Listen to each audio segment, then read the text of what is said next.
Hi friends, welcome back to our channel. ఈరోజైతే నేను hemming అవసరం లేకుండా, హెమ్మింగ్ పట్టీ అవసరం లేకుండా, హెమ్మింగ్ చేసిన ఫినిషింగ్ వచ్చే విధంగా ఇలాగా స్టిచ్ చేసి చూపిస్తానండి.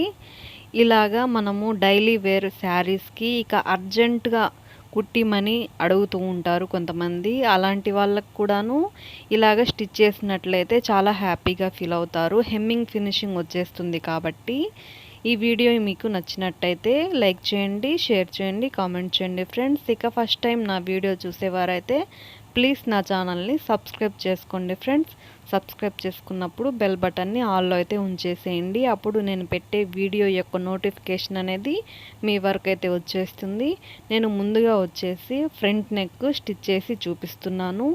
మెయిన్ క్లాత్ ఉంటుంది కదా, దాని మీద ఈ విధంగా లైనింగ్ క్లాత్ని పెట్టేసుకొని నార్మల్గా నెక్ని రౌండ్ షేప్ స్టిచ్ చేసేసుకుంటున్నాను. ఈ విధంగా ఇలాగా స్టిచ్ చేసుకున్నట్లయితే మనము 1 అవర్లో ఒక 3 లైనింగ్ బ్లౌజెస్ వరకు స్టిచ్ చేసేయవచ్చు అన్నమాట. చాలా ఈజీగా, వెరీ ఫాస్ట్గా, అందరికీ చాలా బాగా యూజ్ అవుతుందండి. చూడండి, ఈ విధంగా ఒకవైపు నెక్ని అయితే స్టిచ్ చేసేసుకున్నాను. నేను రెండో వైపు ఆపోజిట్ నెక్ని కూడాను ఇదే విధంగాను స్టిచ్ చేసి చూపిస్తున్నాను.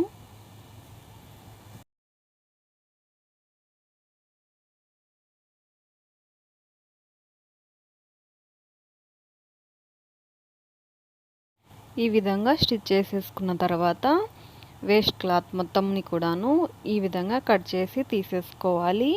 నేను ఇది వరకు హెమ్మింగ్ లేకుండా లైనింగ్ బ్లౌజెస్ ఎలా స్టిచ్ చేయాలన్నది ఒక 2-3 వీడియోస్ అయితే చేస్తున్నానండి. చూడని వారైతే ఒకసారి అది కూడా చూడండి ఫ్రెండ్స్.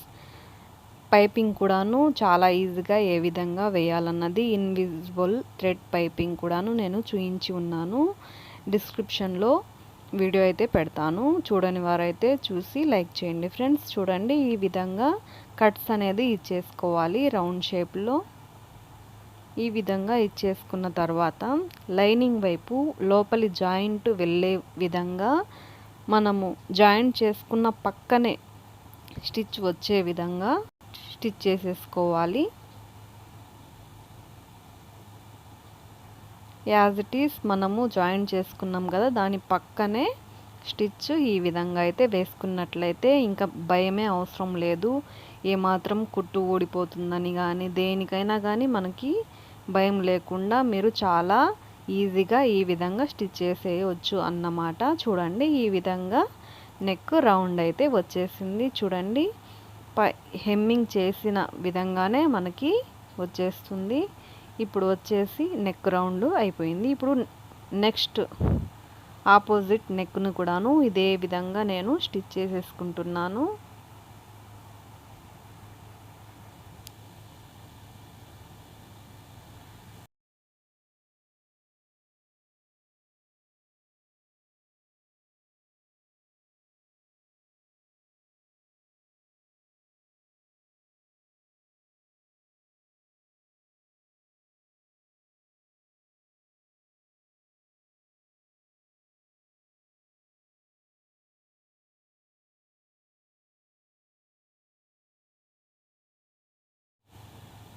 చూడండి, ఈ విధంగా ఇది వచ్చేసి మిర్రర్స్ బ్లౌజు. అక్కడక్కడ ఇది ప్లాస్టిక్ మిర్రర్స్ వచ్చున్నాయి. నెక్ దగ్గర వచ్చిన దగ్గర కొంచెము ప్రెస్ చేసేసుకొని రఫ్ చేసుకున్నట్లయితే చూడండి, ఫినిషింగ్ చాలా నీట్గా అయితే వచ్చేసింది.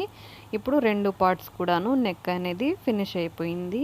నేను ఇదే విధంగా బ్యాక్ పార్ట్ని కూడా స్టిచ్ చేసేసుకున్నాను. ఈ విధంగా నేను బ్యాక్ పార్ట్ని కూడాను ఫ్రంట్ పార్ట్లో ఏ విధంగా అయితే స్టిచ్ చేసుకున్నానో అదే విధంగా స్టిచ్ చేసేసుకున్నాను. చూడండి, లోపల వైపు కూడాను చాలా నీట్గా వచ్చేస్తుంది. ఫ్రంట్ వైపు కూడాను మనకు చాలా నీట్గా వచ్చేసింది.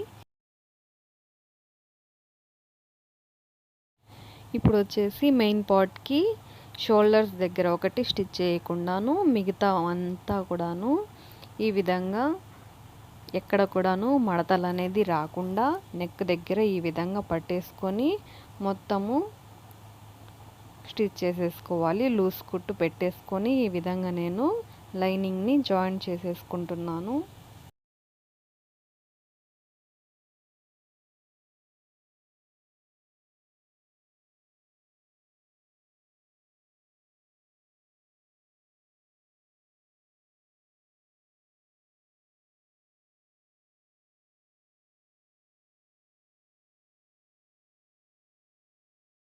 లైనింగ్ మొత్తం జాయింట్ అయిపోయిన తర్వాత ఈ విధంగా వేస్ట్ క్లాత్ మొత్తం కూడాను కట్ చేసేసి పక్కన పెట్టేసుకోవాలి. ఇదే విధంగా నేను 2 పార్ట్లు కూడాను జాయింట్ చేసుకున్నాను.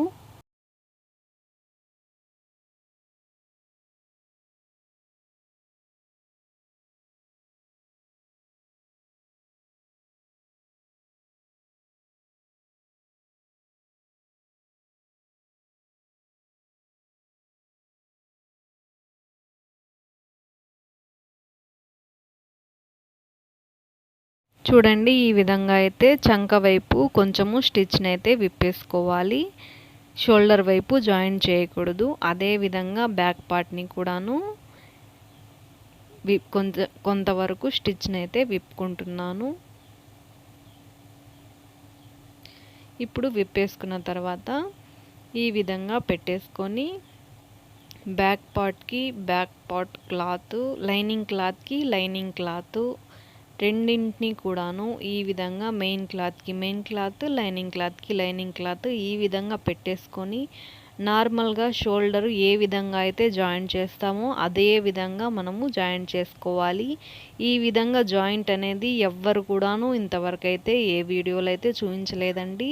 ఇది వచ్చేసి వాళ్ళు సీక్రెట్గా వీళ్ళు ఎవరు కూడాను రివీల్ చేయరన్నమాట. అయితే నేను అందరికీ యూజ్ అవ్వాలి అన్న ఉద్దేశంతో నేనైతే మీకు చూపిస్తున్నాను. చూడండి, ఈ విధంగా షోల్డర్స్ని జాయింట్ చేసేసుకోవాలి. నార్మల్గా అయితే అందరూ కూడాను ఫస్ట్ షోల్డర్స్ని ఈ విధంగా జాయింట్ చేసేసుకొని తరువాత నెక్ మొత్తము స్టిచ్ చేయడం చూయించి ఉన్నారు. అలాగ చేసినట్లయితే చాలా కన్ఫ్యూజన్గా ఉంటుంది. కొత్త వారికైతే అసలు అర్థమే కాదు. ఈ విధంగా స్టిచ్ చేసుకున్నట్లయితే అందరికీ కూడాను చాలా ఈజీగా అండ్ వెరీ ఫాస్ట్గా బ్లౌజ్ని స్టిచ్ చేయవచ్చు. నేను ఈ విధంగా షోల్డర్స్ని డబల్ స్టిచ్ చేసుకుంటున్నాను. చూడండి, ఈ విధంగా డబల్ స్టిచ్ అయిపోయింది. ఇప్పుడు వచ్చేసి ఈ విధంగా లైనింగ్ క్లాత్ని వెనక వైపుకు పెట్టేసుకొని ఈ విధంగా నీట్గా స్టిచ్చింగ్ అయిపోయింది. జాయింట్లు కూడాను లోపలికి వెళ్ళిపోయే విధంగా చాలా నీట్గా పర్ఫెక్ట్ స్టిచ్